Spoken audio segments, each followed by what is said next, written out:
So welcome back, guys. This is Dr. Ajinkya here, and today in this lecture, I'll be talking about the anterior cerebral artery. So I'll be talking about the basic anatomy of the entire anterior cerebral artery. I'll be showing you the cadaveric dissection photos. I'll be showing you the MRI scans of the patient.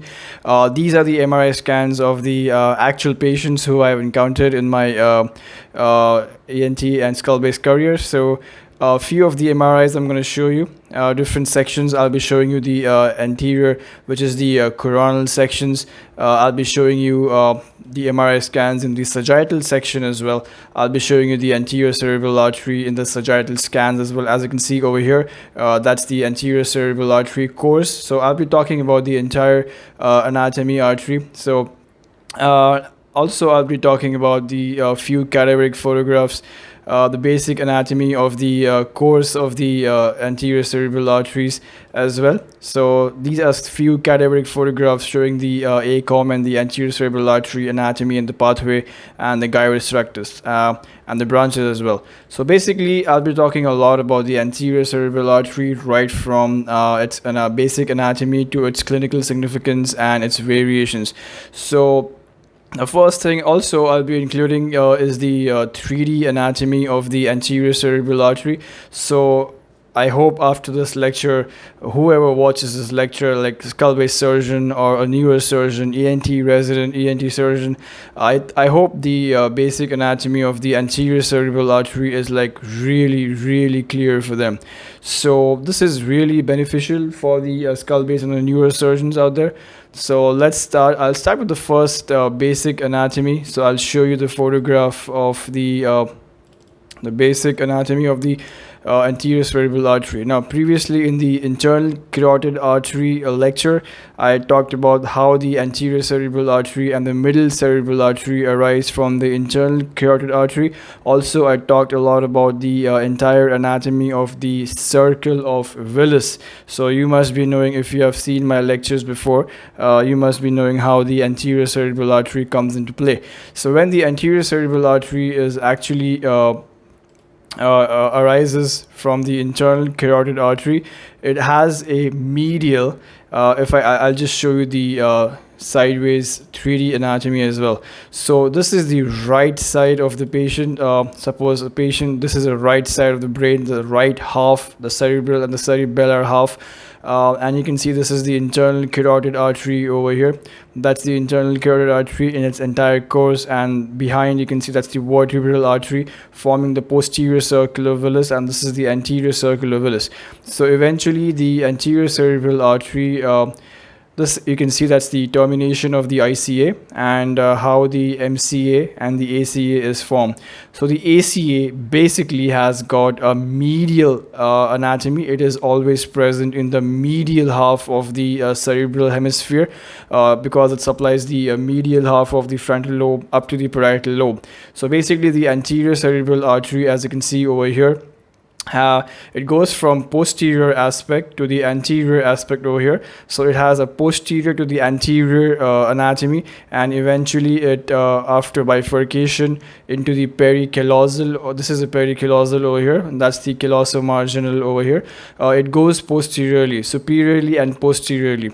So initially the anterior cerebral artery, just like the internal carotid artery, has a posterior to the anterior anatomy, and as we go into the brain parenchyma, the medial surface of the frontal lobe, it is still going anteriorly and superiorly. As soon as the corpus callosum, whatever structure you see over here is the corpus callosum.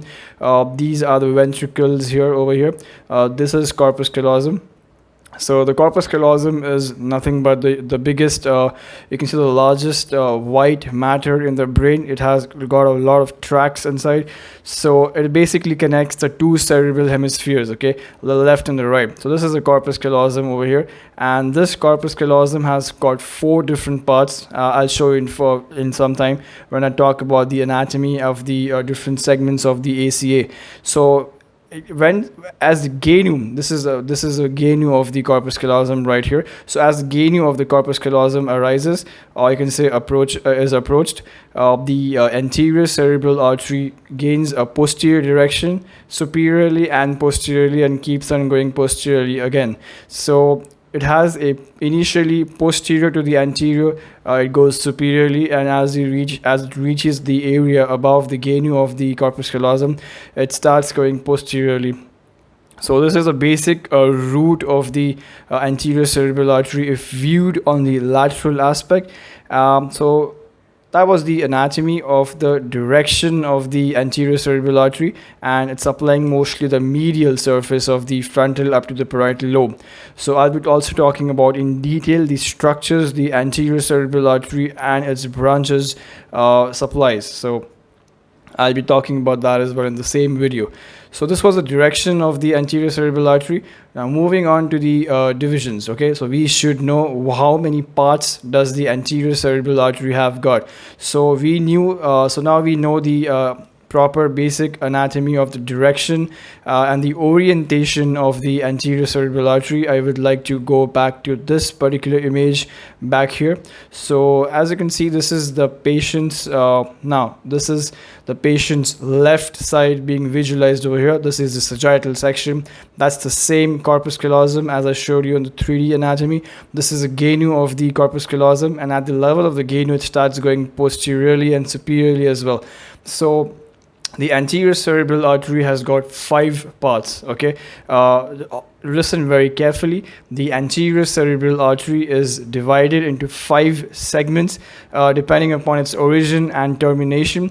So it is labeled as A1, A2, A3, A4 and A5. So these 5 segments of anterior cerebral artery are present, and it all depends upon the orientation around the corpus callosum. So before I talk about the anatomy of the 5 different segments of the anterior cerebral artery, I will give you a rough anatomy of the corpus callosum before I go ahead. So if I show you a segment of the MRI scan, now this is the sagittal section of the patient's MRI scan, and as you can see on the photograph over here of the MRI, this is the sagittal section, and this is the anterior aspect over here, and this is the posterior aspect over here. So this is the corpus callosum, which connects the 2 halves of the cerebrum. So going from the anterior inferior segment, we have the rostrum of the corpus callosum. That's the initial most part of the corpus callosum, which we call it as rostrum. If we go superiorly, we get the genu. Now we all know what exactly a genu stands for. Is a turn. A sudden turn is like a genu. So this is like the genu of the corpus callosum because it's actually turning posteriorly from anterior to posterior. So that's why it's called as a genu. So we have a genu in the anterior aspect over here, and then the body of the, or you can also call that as a trunk, the body or the trunk of the corpus callosum, which is very large in size. And the most posterior aspect, we have this narrow part, which is splenium. Now the corpus callosum is actually thick posteriorly. It kind of gets thicker and thicker as we go posteriorly. So this is the basic, the basic anatomy of the corpus callosum. So if I can show you a different photograph over here. So this is basically yet another photograph of the corpus callosum anatomy. So if I can just zoom this for you guys, you can have a better anatomy of it. So this is basically, this one is the anterior aspect, this one is the posterior aspect. So if we go from anterior to the posterior aspect, we can see this is a rostrum of the most inferior, and the anterior part is the rostrum of the corpus callosum. This is a genu, which is a turn. That's the body. The entire thing is the body. We may have a narrowing over here in this region, which is called as the isthmus, and the most posterior aspect is called as the splenium. Okay, so as we saw on this photograph as well, previously on the MRI scan, that was called as the 4 parts, the splenium, and the isthmus here is the narrowing. There's one more thing about this photograph is the as you can see over here, there is a coronal. You can see a square over here. Now this is very important in dividing the anatomy of the anterior cerebral artery in different parts, because when the anterior cerebral artery is traveling over the body or the trunk of the corpus callosum, this coronal suture over here, this is called as the plane of the coronal suture. Now exactly at this level lies the plane of coronal suture. Now if I can show you the exact image. Now, what do you mean by coronal suture is that we have different sutures in the skull, on the surface of the skull, that has got clinical significance of different importance. So as you can see over here, the highlighted region is actually a sagittal suture because it lies in the sagittal plane, and we have this coronal suture which is anteriorly. That is the coronal suture because it lies in the coronal plane. So exactly in this photograph, you can see this is a sagittal view, and we can see the coronal section very clearly. So exactly this coronal section has been displayed over here in this photograph. So I'll talk about the exact importance of this coronal suture and why does it have an importance in the division of the anterior cerebral artery. Remember that this is a plane of coronal suture, and this is a basic anatomy of the corpus callosum. Okay, so and the blood supply of the corpus callosum is also anterior cerebral artery and its different branches, which I'll be talking about in some time. So moving on to the segments, the different segments of the anterior cerebral artery. Now I've got the first part. Now if I move on to the 3D anatomy over here, now the basic anatomy starts from the origin, which is this is the termination of the ICA into the ACA and the MCA. As you can see, if I just zoom in this for better understanding, this is the origin of the anterior cerebral artery, which is going medially and superiorly from posterior to the anterior aspect. We can have this anterior communicating artery, which is right here. Now the part of the anterior cerebral artery which is present from the origin from the ICA up to the origin of the ACOM, that is the anterior communicating artery, is the A1 segment, is actually the A1 segment. Now if I can show you the same thing on a different from a different aspect. Now this is a photograph of the anterior cerebral artery system from the book P.J. Wormald. So this is a standard textbook for all the skull-based surgeons out here. So as you can see over here, this is a pituitary gland, as you can see, and that's the pituitary stalk. That's the optic chiasm, optic nerve on both sides. So this was the internal carotid artery over here, and this was the middle cerebral, and this is the anterior cerebral artery over here. And the anterior cerebral artery from the origin up to the ACOM is nothing but the A1 segment. As you can see over here, this is the A1 segment, which is exactly corresponding to the optic chiasm. If I can show you the exact same image on a cadaveric dissection, you can actually see what I'm trying to say over here. This is a cadaveric photograph, and which you can show. This is a pituitary gland over here, which has been, I guess, displaced inferiorly or somehow removed, showing the pituitary stalk right here. And this is the optic chiasm, that is the optic nerve, the intracranial optic nerve, this is the sternal optic nerve on both sides, forming the optic chiasm in the center. And as I have given a lecture on the suprasellar and the transcribriform, as well as the transsellar, suprasellar, and the transtubercular and transplanar approaches as well. And before, in all those lectures, I have talked about the relationship of the anterior part of the this ACA with the optic chiasm. So as you can see, the optic chiasm is at the inferior level, and the lamina terminalis will be at a superior level over here. And if we separate the lamina terminalis, we will always see the level of the ACOM and the anterior cerebral artery A1 and the A2 always. So it's a common rule which will never ever change, is that the pituitary stalk and the pituitary gland will be at an inferior level, the optic chiasm will be in the center, or you can say in the middle, and above that will be always the ACOM and the anterior cerebral artery as always. This is nothing but the gyrus rectus, the medial orbital gyrus, and the ACOM and the ACA structure, the lamina terminalis. So this basically is present in the sulcus of the lamina terminalis.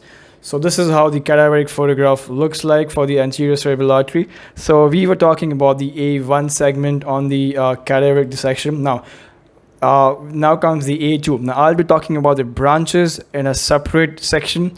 First, I'll talk about the anatomy first. So this was the anatomy of the A1. Now if we further go up ahead superiorly, we have this ACOM over here. Now ACOM is actually a branch of the A1 as well.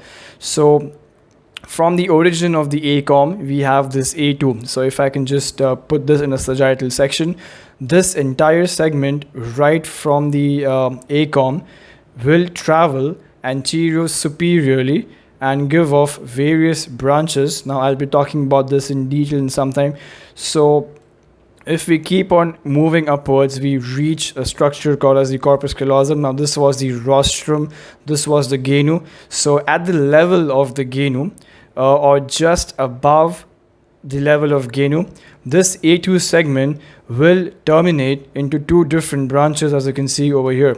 So if I can just zoom out, this was the initiation of the A2 segment going anterior superiorly up to a level of the genu of the corpus callosum, or a level a bit higher than that, where it terminates into the calloso-marginal artery and the pericallosal artery. Now listen very carefully. The A2 segment will travel anterior superiorly and it will reach the level of the genu of the corpus callosum, or a level higher than that, and divide into two terminal branches, which is the calloso-marginal, which is superior above, and just around the margin of the callosum or corpus callosum, we can have the pericallosal artery. So we have these two terminal branches altogether.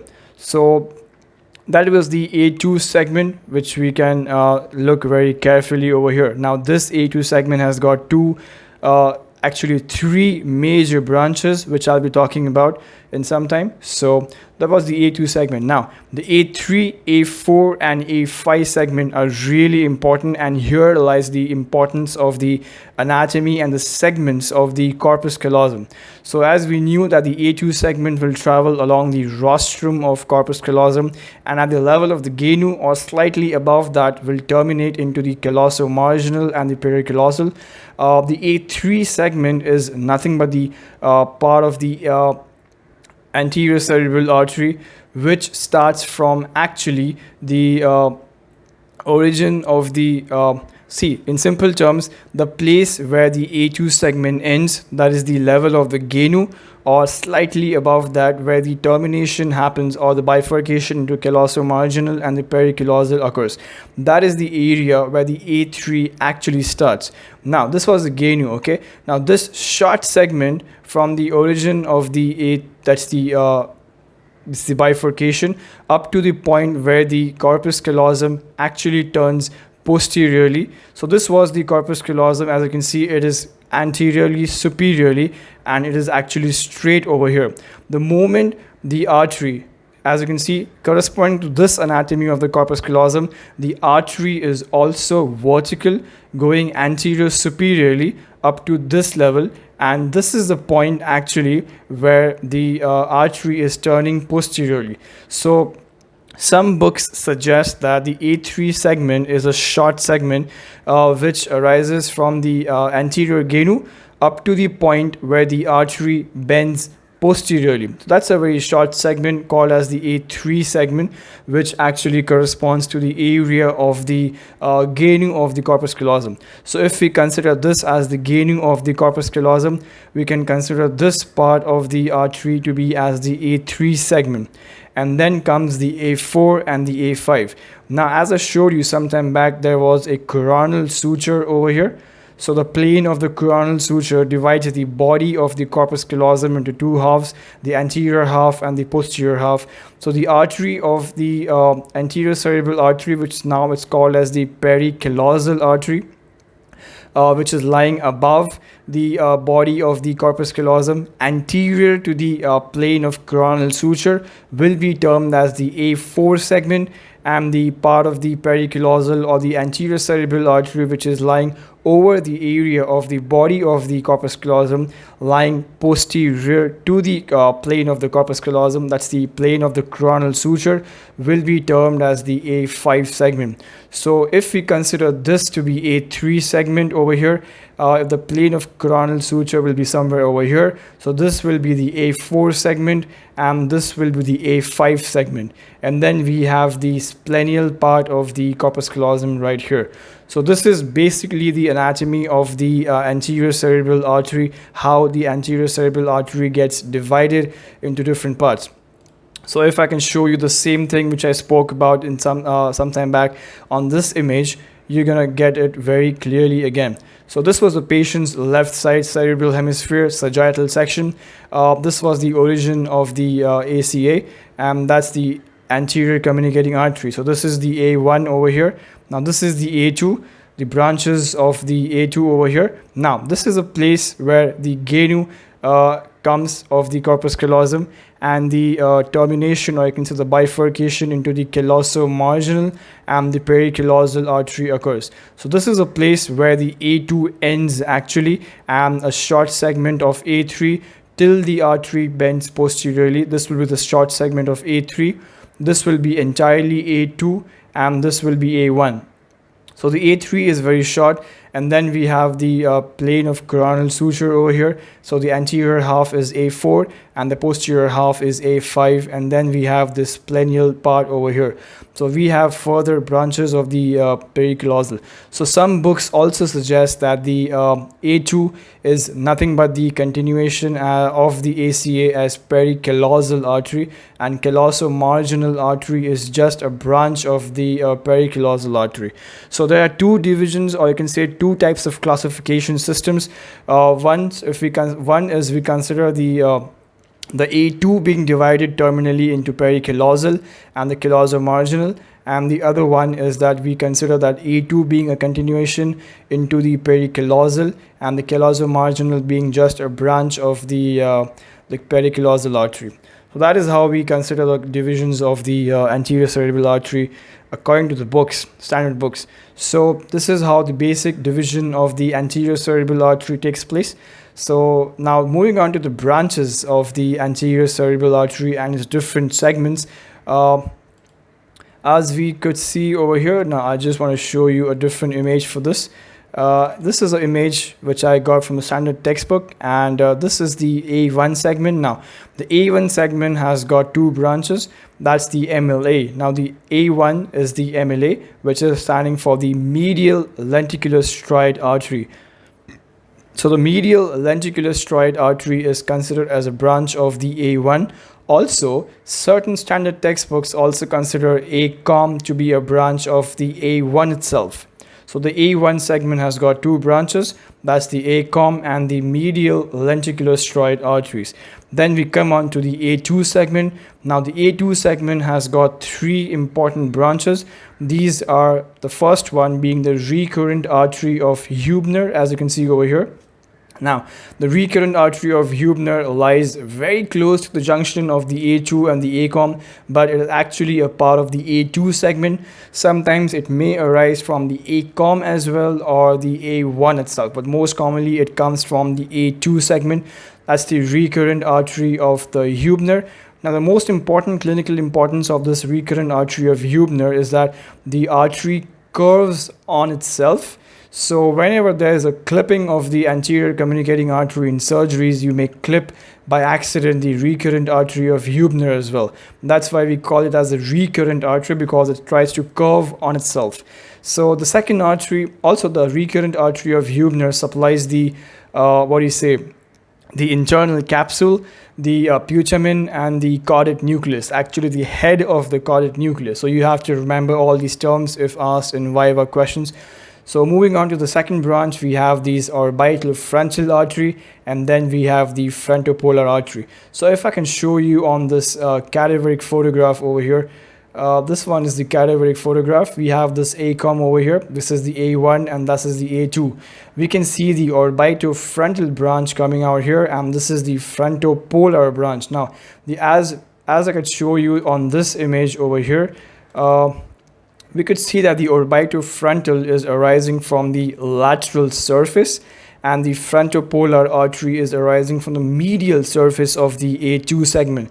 So if I can show you the same thing again, we can see this is the A2 segment. Just at the junction of the A2 and the ACOM, we can see the recurrent artery of the Heubner somewhere over here. Now it's not mentioned here, but this artery is the recurrent artery of the Heubner. So this artery is the orbitofrontal artery from the lateral aspect, and this is the frontopolar artery from the medial aspect of the A2 segment.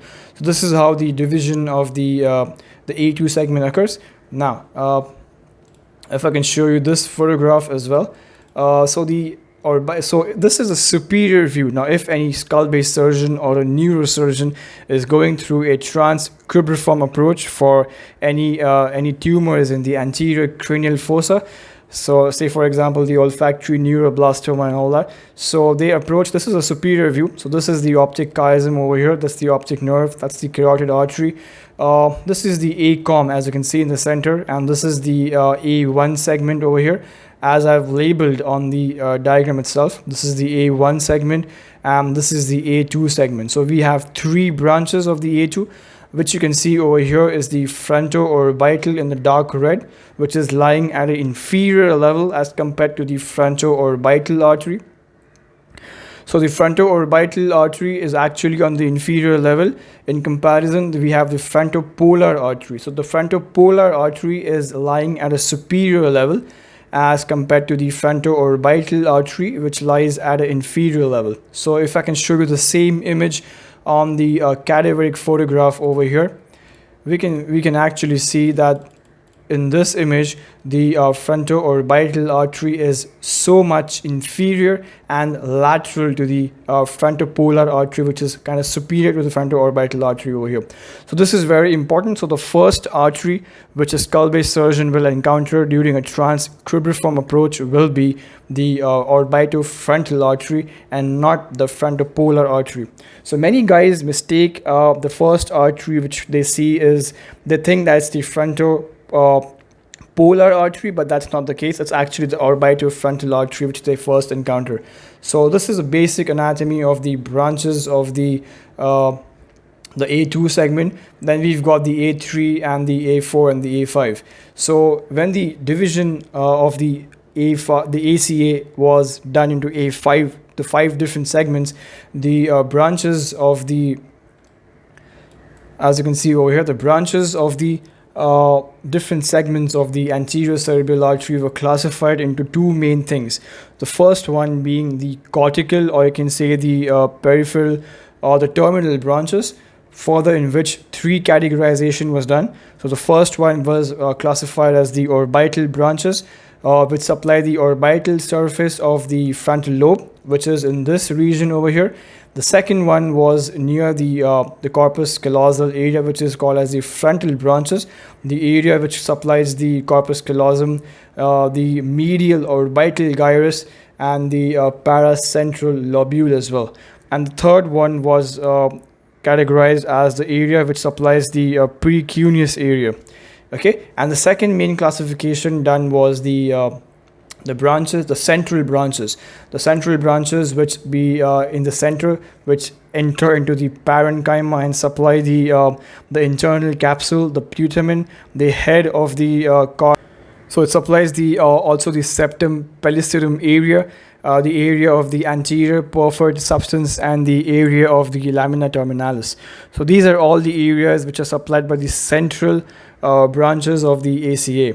So this is how the anterior cerebral artery is actually divided and its branches appear. So if I give a rough anatomy view of the 3D anatomy model over here, you can see this is the medial frontobasal artery, also called as the medial orbitofrontal artery, which is at a much inferior level to the frontopolar artery, which you can see over here. So the frontopolar artery is actually at a superior level in comparison to the medial orbitofrontal artery over here. And also the third is the recurrent artery of the Heubner. These 3 branches come from the A2 segment. The A1 we already spoke of, and then the termination into the callosal-marginal and the pericallosal artery as well. So this is how the termination and the anatomy of the anterior cerebral artery is around the corpus callosum. So if we can see the same thing on the MRI scans as I showed you some time back, if this is a coronal section, this is a coronal section of the patient. Now, if I can show you the anterior cerebral artery and its bifurcation from the internal carotid artery, if I can just zoom this for you guys, what you can see over here, the flow void is actually the internal carotid artery being divided into the middle cerebral artery over here, and this is the anterior cerebral artery over here. So if I can go posteriorly, and I'm actually going posteriorly now, so you can actually see the middle cerebral artery being going to the lateral aspect in the Sylvian fissure right here, and the anterior cerebral artery entering the medial surface of the cerebral hemisphere over here. So we can actually see the anterior cerebral artery as two dots in the center. You can actually see these two dots over here. So this is the second one, the right and the left, and you can actually see them going superiorly and anteriorly until a point where the anterior genu turns actually posteriorly. So this is how the anterior cerebral artery we can locate on the MRI scans. On a coronal section, we can still see the two dots right here, so suggesting that we still have the right and the left anterior cerebral artery. This is the ventricle system over here. You can see the CSF over here, and then we can see that the two dots have actually become very faint and very narrow, and then we can see multiple branches over here, multiple flow voids here in this region. This is the cingulate gyrus over here, and this is the area where the anterior cerebral artery divides and terminates into various other branches. You can actually see a lot of flow voids over here. If I can still keep on going posteriorly, eventually it disappears on the posterior aspect of the brain. So, and you can see other multiple flow voids over here. This is how you locate for any pathology of the anterior cerebral artery. So if I can show you the same thing on the sagittal scan, you can actually see. So this is the area of the corpus callosum right here. So if I just go from lateral to medial aspect, this is a CSF over here, which you can see. We can just locate the corpus callosum. So as you can see over here, this is a flow void of the vessel over here. So you can see this is a vessel over here, and you can see the actual flow voids over here. So this is basically the anatomy of the anterior cerebral artery. This is the A1 segment, that's the A2 segment right up to here, and this actually you can see this point, exactly at this point over here where the mouse cursor is. You can actually see the termination of the A2 segment into the callosal-marginal over here and the pericallosal, and you can see the corpus callosum right here. The gray structure which you can see over here, this is the corpus callosum, and this is the pericallosal artery, and this is the pericallosal, this is the callosal-marginal artery.